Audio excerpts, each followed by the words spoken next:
جان شیرین اینقدر جنگم مکن، اینقدر بیهوده دلتنگم مکن. گشته گشته در سفر باز آمدم، باز در نزد به پرواز آمدم. هر کجا کی خواب کردم خیستم، هر کجا کی بود جایی زیستم. این دلی من منزل یادی تو بود، یادی روی حسن آبادی تو بود. بی تو نگذشت از گلویم آب هم، بی تو در چشمم نیامد خواب هم. بی تو هر یک روزی من یک سال شد، بی تو دلغش کرد چون اطوال شد. بی تو دیدم گرچه زیبا دختر، بی تو بشنیدم سرودی عاشقان. بی تو در توی و تماشاها شدم، بی تو گاها بلبلی گویا شدم.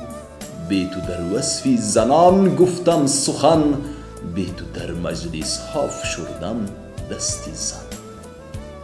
لیک در پیش نظر روی تو بود، جلوه های چشم ابروی تو بود. جان شیرین پس دیگر جنگم مکن، اینقدر بیهوده دلتنگم مکن. نیستم مثل پدرهای دیگر، در برو فرزندها شام و سحر.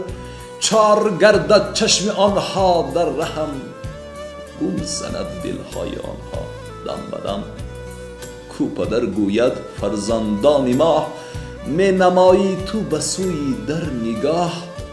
در زمانی پیش اجدادان ما، ترک می کردند کوهستان ما.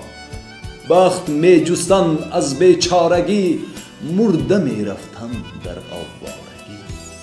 ما ولی از آن غریبان نیستیم، در سراغ بخت سرسان نیستیم. جان شیرین پس دیگر جنگم مکن، اینقدر بیهوده دلتنگم مکن.